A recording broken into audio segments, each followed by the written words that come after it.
Well, Sonic the Hedgehog CD in general, in my opinion, just, like, blew my mind. It actually is, it's a little bit more interesting, not conflict, but actually with that being consideration, this is the first time we were ever introduced into Amy Rose, and she is taken away by Metal Sonic, so I will see you later.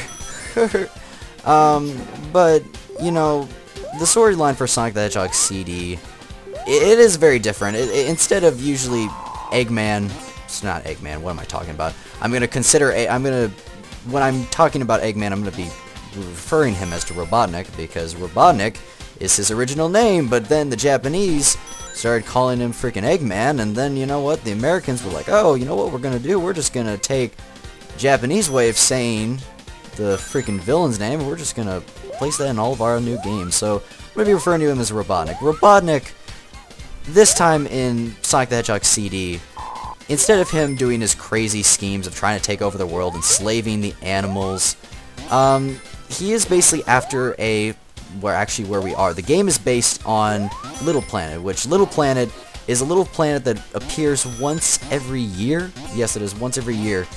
And Robotnik, in a general sense, thinks that this is a good idea. So what he does is he says to himself, I'm going to take over Little Planet, and I'm going to enslave every little animal and, just take over the world as I usually do. And to get Sonic's attention, he basically made Metal Sonic and obviously kidnap Amy, and Sonic, being the good person that he is going to basically trying to save Amy for the most part. But that's the storyline for this game. I do have to say that one thing I do like about Sonic the Hedgehog CD, it introduced Metal Sonic, and Metal Sonic is actually a pretty damn good villain, I do have to say that. But, I don't know, just the way that they use him in the Sonic the Hedgehog franchise now just makes it a mediocre now, which I think really sucks. But, one thing I do have to say that really did impress me about Sonic the Hedgehog CD was just the overall music, as I already mentioned. With the graphics, just the overall graphics themselves, like how well detailed they are. Backgrounds in this game, unbelievably amazing. The special stage backgrounds like this one, these type of graphics are just unbelievable. No game nowadays could match these type of graphics, except if the game actually really wanted to, like an indie game. Indie games are cool, but that's not what I'm talking about today. But just like the way the clouds move, like if you guys pay attention to how like the clouds move, every time I move the clouds shift in a certain position. Just the overall look of this, though I do have to say that the graphics on the ground, if you guys stare at the ground that I'm actually walking on, actually really are crappy. I can't believe I just missed that. The special stages are actually different this time. If you guys can't already tell, instead of collecting how many rings and getting to the goal or, getting the Chaos Emerald, this time we're getting these type of robot generators, which are actually, that's what it's called.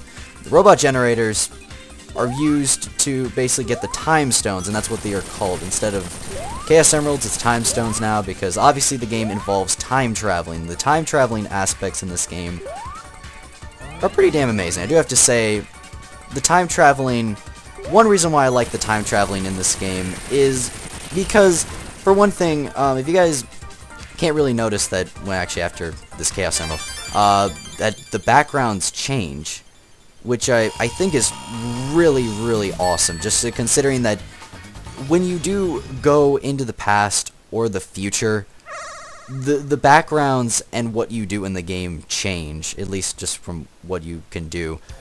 Obviously, we're in the present. This is actually what the present looks like. Basically, Robotnik is sort of taken over, and it kind of looks like crap. Except, it still like has its nice aspects. It still looks presentable.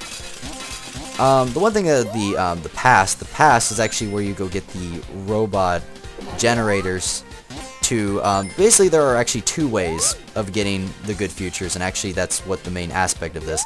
What the thing about it is that if you get all the Chaos Emeralds, not the Chaos Emeralds, what am I talking about? Time Stones, it automatically makes a good future for the zone. But if you want to take the harder route, which is actually what I'm actually doing, it's not really that hard, but I actually find it sort of easy. What it is, it's basically going through the stage and finding the robot generators. And what these robot generators do is they basically change the time zones that you're in.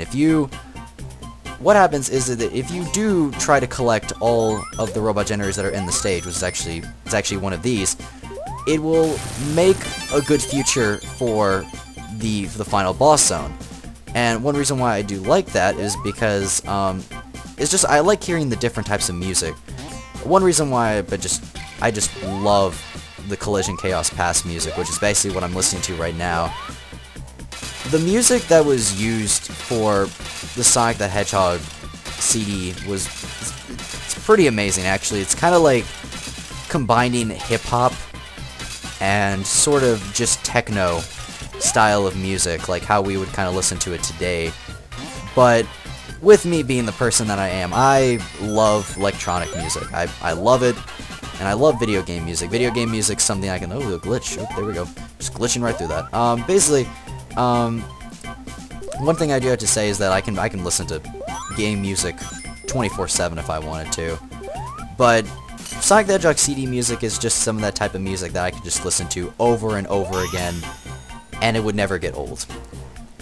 There are just many aspects of this game that I did. One thing I do have to say is that I think that is pretty outstanding, not just besides the backgrounds, is just, you know, the overall difference that you could have. Obviously, Sonic the Hedgehog CD is not as, you know, like, there's not as many stages as there usually would be in other games. One thing I do have to say is that this Sonic the Hedgehog CD was actually supposed to be released actually somewhere around after Sonic the Hedgehog 1, which is actually kind of one of the reasons why that I actually haven't demonstrated it yet, but I really don't preferably use it in the game. Technically, you can't, there is no spin dash in Sonic the Hedgehog CD, and actually I could probably demonstrate that actually after this. But there's no spin dash, and obviously in Sonic the Hedgehog 2 and Sonic the Hedgehog 3 there was a spin dash, and actually the spin dash actually got a lot better as the games progressed. But Sonic CD doesn't have the whole spin dash. Like, it has the half spin dash, which I'll actually demonstrate in a second. But it doesn't, like, go as far. Like, you kind of need to charge up it, and, you know, it's kind of one of those things. But, like, actually, I'll demonstrate it actually in a second. Let's see. Whoops, there we go. What the freak am I doing? What the freak am I doing? I'm like, there we go. You kind of have to charge it up. Once that actually goes, you can zoom. But that's not really much of a problem as it would be. Though, I do have to say, wait, hopefully I don't get hurt there. I do have to say that I adore just the backgrounds. This type of background. Actually, this is actually one of those times where I'm going to talk about something completely just going off subject. The boss battle for Collision Chaos, obviously, as you can tell, it's kind of like Sonic Pinball, which actually already enough was hard, but kind of had to make it a little bit harder. One thing I love about the boss battles is that they are different. They're actually kind of more like you have to get to the boss to finish it instead of more like beating it. A lot of the times, you have to go through obstacles just to get to the boss. Now, obviously, I'm having a difficult time trying to do this, even though that this is pretty easy. Except I'm just trying to make sure I don't freaking get hit down there. You freaking crappers. Ah, crap. That was so stupid. Oh, crap. Wait a minute. Freaking the game is just flying around. This isn't usually as hard as it would be, but... Oh, whoop. Nope. Aha, I get you, Mr. Robotnik. Aha. But one of the things that I do necessarily think that is kind of interesting about Sonic CDs, the boss battles are different. They are different. They're not as, like, complex